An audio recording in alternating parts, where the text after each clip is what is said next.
No, they are not. They are not worth it. So, if that's all you came here for, there's your answer. You don't have to search around. You don't have to skip to the end. No, my answer is no. It's going to be no. But if you want to hear why it's no, then stick around. If not, have a wonderful day. Louis Vuitton. First off, I am no Louis Vuitton hater. I like Louis Vuitton. I like their emblems. I like their brands. I have several of their belts, overpriced, 100%. Does it match my $5 to $10 belt? Absolutely. But you're paying for the name. I understand that. So, when I started getting into the fragrances, I started to see some of these fragrances. Imagination, Pacific Chill. No. These fragrances are fairly common at clone houses and whatnot. So I said, you know what? Let me try some. So this is based off of me trying 4 different fragrances. Imagination, Pacific Chill, Ombre, Nomade, and wow, why am I blanking on that? Afternoon Swim, which I believe Imagination and Pacific Chill are the most popular ones. Now note, I want to make a distinction right off the top, right from the very beginning. Does a fragrance not being worth it amount to being a bad fragrance? No. Louis Vuitton fragrances are not bad fragrances. I want that right out there in the open. However, are they worth 300 and whatever your tax is, 330 before tax? 100% not. No. Louis Vuitton's interest is a different kind of beast. It truly is what we consider a designer house, designer fragrance. They want you to buy the fragrance not because you love the fragrance, but because it is a Louis Vuitton. I call this, among many things actually, have named it the Louis Vuitton effect. Design houses, they are not making their fragrances catered towards fragrance lovers. They're making them cater towards the general market. And this makes sense. The amount of fragrance lovers like this, the general market like that. And you don't have to be a fragrance lover to buy the product, right? So you have a whole lot of people that are just going to buy the product because of the brand associated, so buying it because they are Louis Vuitton and not because I love the product. There's nothing wrong with this as a business strategy. But you have the fragrance community being like, wait a second, Louis Vuitton, I see these are popular, let me check them out. No. When you go to Louis Vuitton and try to get one of these fragrances, the first thing you're going to find out is what I call the Chanel effect. Bada bing, bada boom. Exhibit A. Chanel is this, and this is Chanel. Chanel leads the way on schemy fragrance marketing. They keep their fragrances to a minimum. They're not coming out with all these different fragrances. We have 6, 7, 8, 9 fragrances. We don't go crazy. And then we make sure that we don't produce enough of them to make sure that the demand cannot meet up with the supply. Because we have to justify charging a ton of money for them. In addition to that, we only sell these products on our website because we don't want them going to secondhand and gray market and authorized dealers and resellers. So we can continue to charge people hundreds and hundreds of dollars now. This is $180. There's a big difference between this and the Louis Vuitton fragrances that are $330, twice as much. So Louis Vuitton did it even worse than Chanel. Now, when you go on there and you look up their fragrances on their websites, because that's the only place you can find them, you're going to find one very distinct thing missing, and that distinct thing is any information whatsoever on the perfumer or the fragrance itself. There's no information on there. You have no idea what the concentration is, which is like the very first thing that you want to know if you're buying fragrances.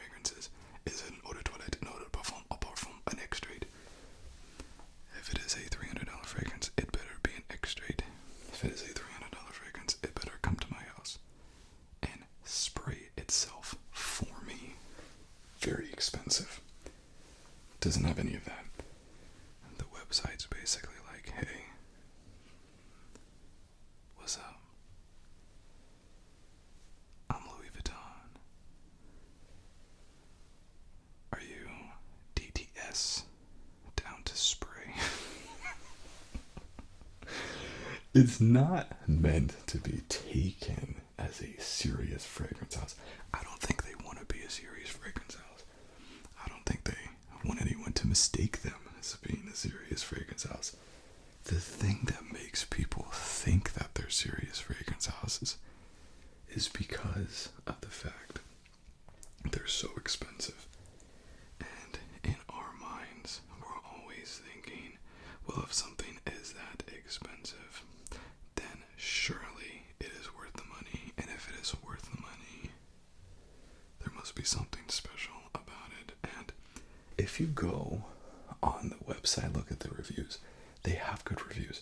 And so, again, I go back and I tell you, I'm not saying these fragrances are bad, but these fragrances simply are not worth a $350 price tag. You have so many great niche houses, Zoologist being one of them. The first one I can think of, you can get 3 imaginary authors' fragrances for the price of one Louis Vuitton. It just doesn't make sense. Now that we did that, we covered the marketing, we covered the total lack of information.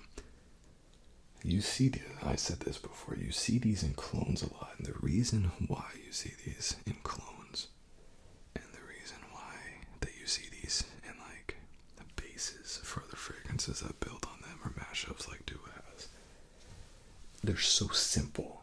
They're so simple.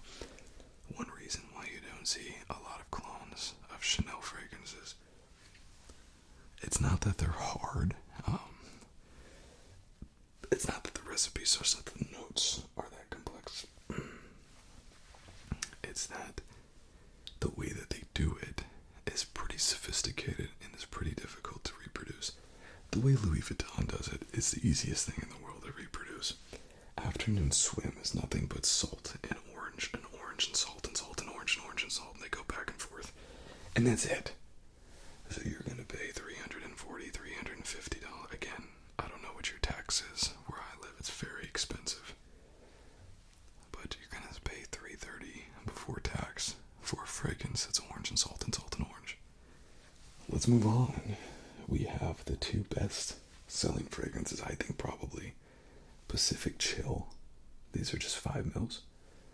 And bear in mind, I smelled the clones long before I smelled the real deal, but I said if I'm going to make this video, I need to smell the real deal. I need to make sure. Pacific Chill. The fruitiest fruit that you'll ever smell. The only fruity fragrance that is fruitier of a fragrance that I know of is God of Fire by Stephanie Lucas. That's the only one that I know that's fruity, and this Pacific Chill is the fruitiest fruit of all fruits. In a fruity planet, in a fruity solar system, in a fruity galaxy, this fruity fragrance stands alone. It's its own thing. Citrus. Citrus. It's really good. I like it. So I decided to test that with this fragrance right here, and this is Imagination. Imagination is, again, fruity, because their fragrances, their most popular ones, are super fruity. Imagination has a little bit more, it's got a little bit more muskiness and a little bit more complexity to it. And I decided to test them now. You cannot find the information of the concentration as of this day on the website. So I sprayed 2 sprays on each hand, and I sprayed, and within 30 seconds, the oil had evaporated. There was no oil sheen on my hand. When you spray an extrait, when you spray a $300 fragrance, you spray it on your hand, and it'll leave a heavy oil sheen on your hand. This doesn't do that. So I think they said it was an eau de parfum. I've seen eau de toilettes that have more of an oil concentration than these guys do. And what that means is that you're going to have a fragrance that does not perform well, and that does not project well. So that was my first thing. So, imagination, I liked better. But these fragrances, Pacific Chill was gone in 90 minutes. Totally gone. No, nothing. Couldn't smell anything. Imagination had become a skin scent at 90 minutes. It lasted for probably another 60. Totally gone in my hand right now. I matched it because I thought it would be a fair fight to put it up against Coach Green. And Coach Green, being an eau de toilette, being a $30-$40 fragrance, destroyed it. Destroyed it. Obliterate. Direct contact. Boom. Don't pass go. Don't pass $200 in pieces. That's what Coach Green did to it. Being an eau de toilette concentration. So I'm looking at these fragrances and I'm saying, there's nothing unique about these fragrances. They're $330 fragrances. You see them so often because they are simple fragrances. And their simplicity makes them popular. And this is the inherent beauty of these fragrances. You might be saying, well, you said no, it's not worth it. Absolutely not. As a consumer, these fragrances are not worth that money. No way. Not in a million years. If you want Pacific Chill, go get Eros Energy. It's a great alternative. Wonderful fragrance. But for Louis Vuitton, what they focused on was creating a strong, mass-appealing fragrance that was going to be appealing to every single person that came in contact with it. Again, not bad fragrances, just not impressive fragrances to somebody who is in the fragrance community, understands fragrances, knowing what to look for, and knowing, having certain expectations, and made by probably the same guy. I think it was the same perfumer, but I have the notes of Pacific Chill here, and in the top we have citron, lemon, orange, black currant, and mint. That's what's giving you the boom punch in the face, is that mint. And then in the mid notes we have more fruit, a little bit of rose, and then in the base notes we have dates and a little bit of fig, which I never get. I'm a huge fan of fig. I can point out the fig. I get no fig from this. Again, not a bad recipe at all. What Louis Vuitton has done is genius, I think. They have created a fragrance that is appealing to people who don't like fragrances by creating something that's just happy with Pacific Chill. Now, Louis Vuitton also has done some fragrances out there that aren't as mass appealing, and they just don't do that well. One example, Ombré Nomade. Hearing Ombre and Nomade, immediately I thought, okay, masculine, leathery fragrance. The one thing Louis Vuitton does with all the fragrances that I've tried and sampled of theirs is that they cling on to one note and they exasperate it and they make it the star of the show. With Imagination, with Pacific Chill, it's a combination of the mint and the orange. With the Afternoon Swim, it's the orange. Straight up, it's the orange. And a little bit of that salt backdrop, but you have one note that's truly the star with a little bit of accessories in the back. With Ombre Nomad, did not expect this. Oud overdose. So much oud. It is crazy. It is appalling. And that's pretty much all you get, is the oud. It reminds me of Oud Satin Mood by Mason Francis Kirkchin.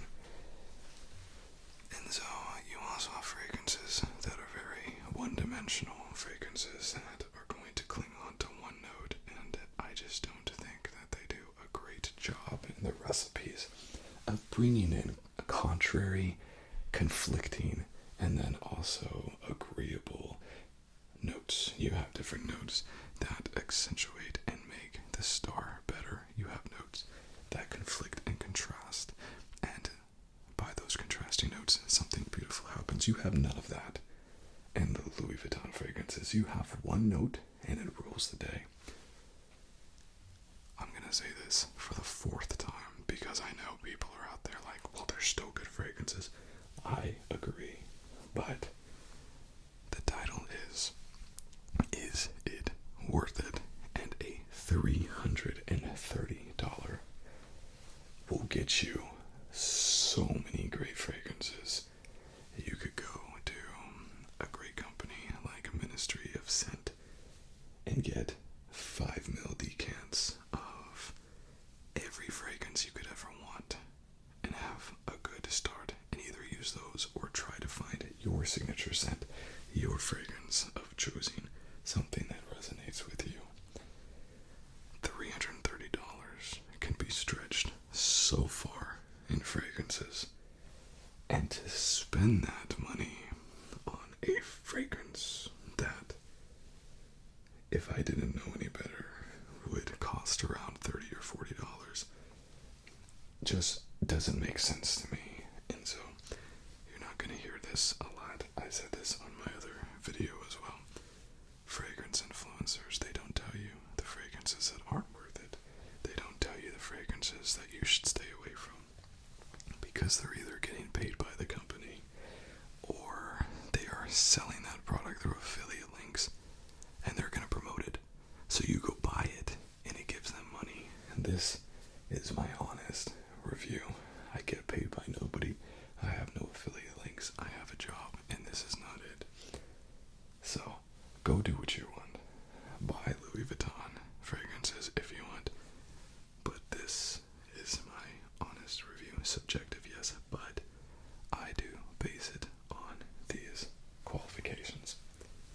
The smell, I give a 7 or an 8 out of 10. It's good. The quality, I give a 2 or a 3 out of 10.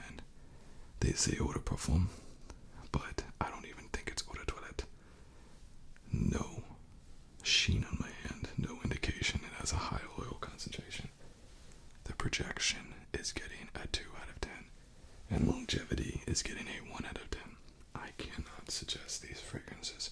What I can suggest, however, is if you really do enjoy these fragrances and these notes, every clone of these fragrances has performed better than these actual fragrances.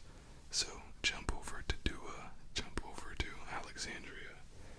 They have these fragrances and extrait de parfum and leave a heavy oil on your hand and will last you all day because they are good fragrances and good note profiles. It just is not worth it. So thank you everybody. I look forward to seeing you on the next video.